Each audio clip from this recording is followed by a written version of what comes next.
What's the best case of instant karma you've ever witnessed? The company I work for requires you to pass a series of tests to be considered for employment. First test is general knowledge, just to drop out people who aren't that bright. I took my tests with 30 other people that day and 20 of them failed this test. 10 left. Second test was general knowledge part 2 and a further 7 people failed the test, leaving just 3 people left. The tests take a total of 8 hours and there are breaks in between. We were not allowed to leave the building during testing. If we had to leave, then we would have to reschedule the tests for another day. Me and the other 2 guys were stuck there together for the rest of the day, so we got to talking in between tests. One guy was older, maybe in his mid-50s early 60s, and was bragging about how easy the tests were and couldn't believe 27 people failed. The other dude was my age at the time, pretty young for the job we were applying for. He was nervous and seemed happy he made it through the first 2 tests. As I studied for the test, there was one that I wasn't sure about.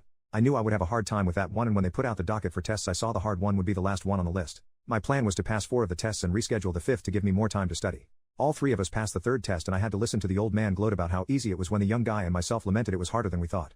The young man said he knew all the math parts, but the theory and hardware parts would be the most difficult for him. I said the math would be hard for me, but I was confident with the hardware stuff. I was bluffing, of course. I studied using old Navy manuals that didn't have anything about newer hardware, so I was ignorant to that stuff. I too was strong in the math part because I found out we would be able to use calculators, and my father-in-law gifted me a scientific calculator.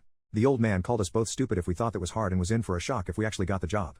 I sat down for test 4 thinking it was the math test according to the docket, but when I opened the book I found out it wasn't. It was the hardware test. I raised my hand and asked to reschedule because of the mix-up, and she said that was impossible after I opened the booklet. I freaked out. My whole life was riding on this test. I moved here for the job, and if I didn't get it I wouldn't be able to afford an apartment. I calmed myself and just tried to answer using context clues and deductive reasoning. After the test I asked the young guy how he did, and he said he was sure he failed it. I said that to myself too. This launched the old man into a tirade about how he has worked in this industry for 25 years, and if I thought the tests were hard now, then I was going to never make it in real life. This went on for 20 minutes about how my generation was weak and stupid and he feared for the future. He said he knew that test like the back of his hand. As you can probably guess, the old man failed. And me and the young guy passed. He didn't say a word and just got up and walked out. I didn't say a word either. I just smiled as he left. Now, this instant karma was twofold. After the old man left, the other young guy went off laughing and making fun of him, talking about how we got this since we had our calculators, and he was talking about how he hopes we work together and how cool of a story it would be. He went to the payphone and called his girlfriend and told her that he was in, that he was going to pass, and that she can start looking for a new house and everything. He had his calculator out playing with it while we waited for the last test. It was a graphing calculator. I was bad at math in high school, so I never took high-level math, but my friends did, and I loved playing with their graphing calculators. I looked at it for a minute and something hit me. Holy crap, this calculator didn't have scientific functions on it at all. He assumed since it was so fancy it did, but it didn't. I told him this and he went white. What do you mean, he said.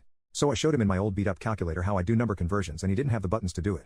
Now, being the over-preparing dude I am, I learned how to do it on paper in the event we couldn't use calculators. He was not so studious, so I tried to give him a crash course on how to do it on paper and write out number lines and all that. He wasn't getting it. I said maybe he should ask to reschedule and get another calculator. He suggested I give him mine since I knew how to do it on paper. Man, you are cool and all, but I just met you. I'm not good at math, and this is the rest of my life we are talking about. I'm sorry, I need mine. He refused to reschedule, saying he got this far and would be fine. He failed. But silver lining, the 4 tests he passed qualified him for another job that paid almost the same, but it was not as good, and the one we were going for. I got the job and have been here for 19 years now.